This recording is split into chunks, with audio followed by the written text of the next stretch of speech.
Third baseman Taylor Swan, a big weekend for you. Big day again today. 3 hits, all extra base hits with 2-run homer. Talk about your day at the plate and also recap the year a little bit. Just trying to leave it all out there for my team. Obviously, it wasn't enough, but it was a hell of a ride, and I wouldn't trade it for anything else. Wish we were still playing. We'll go with questions for everyone since we have a little time here. Just wait for the mic, please. For Coach Reiser, what kind of grit did it show for Taylor to be out there? And you could tell when he was running the base path, he wasn't 100%, but he's still out there producing and making great plays at third base. Yeah, that was the identity of our club, man. I mean, we really you look just at, the other night, Friday night, he goes down with the hamstring and the mound gets hit in the wrist, and I'm trying to figure out, if we can't keep going, who do we put there at third base or who do we even put in the infield? We've got 4 infielders total, 5 infielders total for 4 spots, so it makes it a little tough, but this has been a screw all year. All the little knickknacks and the hamstrings and the fingers and the bruises, they've gone through it all. They've refused to come out, and that was kind of the conversation we had Friday night. He looked at me, Coach, and said, "How you good? You 100%?"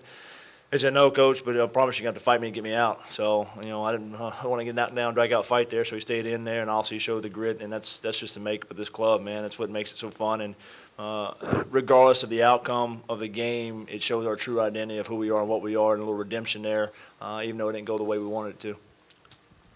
It's kind of for all you. How difficult was it, after such a late night last night, the quick turnaround, the format of this? I mean, y'all all know what it is, and I'm sure I'm not going to make excuses, but just the physical toll and mental toll that it takes on your body. Ron, why don't you go first? Yeah, it takes a toll. Everybody came out today, and we might have been a little sluggish or just going through BP, but you just have to fight through that. You have to just keep fighting.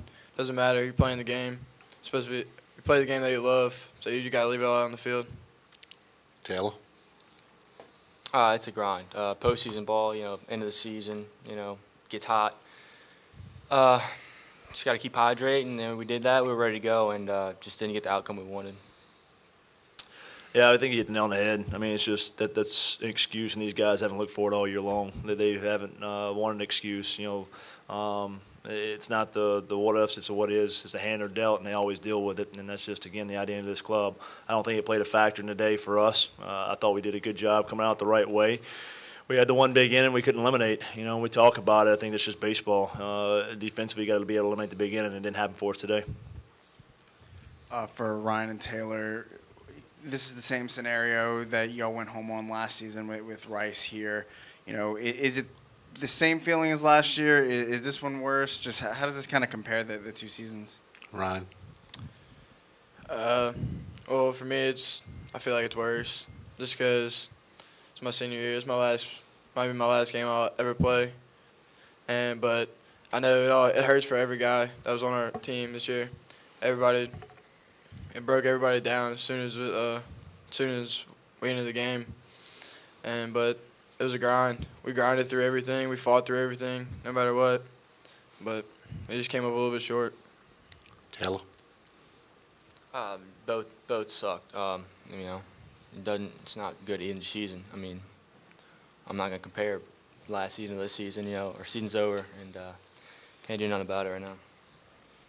Yeah, in all honesty, I mean, we talked about there's gonna be one club happy at the end of the year. That's the national champion. That's the true guy that will be celebrating at the end of the year. So one day we'll get there.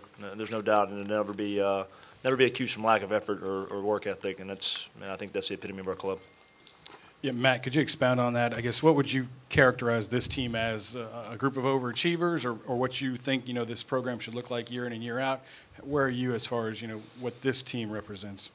Yeah, I don't want to say a group of overachievers because then you're downplaying a little bit of their talent level, and I don't want to downplay that. They're talented kids, and they're extremely good ball players. To sum them up mentality-wise, I think it's the makeup that it's the identity of what I was as a player, and I think I couldn't be more proud of that part of it. I try to instill that in the guys, but it's up to them to make sure they take that identity.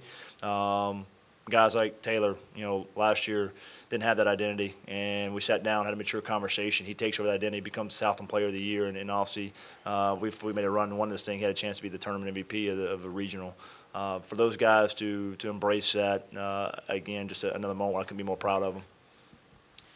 For all three of you guys, you obviously know how well you can play, and as fast as you started last night and even the high points today, do you feel like you left a little something out there to prove something unproven from you guys? Matt, why don't you go first? Yeah, I mean, we came into this thing with the attitude to win it. Again, the first 2 times coming through this, it felt like an achievement. Doesn't feel like a whole lot of achievement right now from a trophy or hardware standpoint, but from a heart standpoint, from a soul standpoint, there's a lot these guys have achieved. And again, just what they represent, the way they represent our university. When I hug the seniors there at the end of the game, and then break down in tears, and then they tell me, Coach, you made me a better man. I think that's what gets me touched a little bit, and there's nothing I can be proud of or any greater achievement that they could have besides that. So I don't think they left anything out there on the field from a proven standpoint. I think they proved everything they had. Sometimes the outcome doesn't come your way. That doesn't overwhelm the fact of what they really did achieve, which is becoming bigger and better man. Ryan? Just like Coach said, we left everything out on the field, no matter what. You just gotta look yourself in the mirror at the end of the day and just have no regrets. Kelly, everything? Just that, this team will be in the regionals every year. We're contenders every year in the postseason. We still got to prove that, obviously, but I think that we've earned that right year in, year out. And, next year we'll be back. Lines. Ryan, can you talk about how, you and Matt came at the same time, talk about how far the program has come over the last 4 years and everything that you've accomplished and the state of the program now? I feel like the state of the program now is we expect to be here. Like, if we get here, it's not just an accomplishment anymore. I feel like Coach has brought us to this level where we're expected to make a regional every year. We're expected to make a run for a national championship every year. And if we fall short of that, I guess it's just not enough for us. We just want more. We just want to keep going. Coach, thoughts on Carlisle's performance today? Yeah, I thought he made some really good pitches in some good moments. Obviously he left the one ball up there on Myers and he hurt him. That's a good player. It's a heck of a bat. He fought off some really tough pitches, and we made one mistake, 3-run homer. Other than that, I thought he pitched extremely well. We needed to get deeper in the ball game. There's no doubt. And I think we didn't have conviction in his last pitch. I think that's the part we lost him a little bit there in that last pitch. So we went to the bullpen, but I thought he gave us a chance early. I was proud of what Heilman did, to come in. He had a midseason injury there where he was out for almost an entire month. To come in and the 4th inning and basically finish the game for us. He went 4 1/3. 75 pitches. That's a pretty impressive feat. So, Carlisle didn't get us to start exactly what we wanted, but I thought Heilman definitely gave us the attitude to keep us in the ball game. Could you speak a little bit on the leadership along with these 2 guys for the rest of the team? Yeah, we talked about it there at the end when we broke. I couldn't thank these guys enough because where they've raised the bar and the expectations, not only of our program but of themselves as well. If they continue to expect more of themselves, they'll continue to achieve more in their life outside of baseball. And I think that's the thing that this leadership has done. It's paved the way for the guys behind them to make sure they come in and continue to raise expectations. Don't be content with what's being expected of you now in a year and 2 from now when you finish up your senior year and you're sitting here in the same spot. Hopefully it's, dog pound for national championship, but if it's not, have you raised those expectations for our program? All right. Anything else? Okay, guys.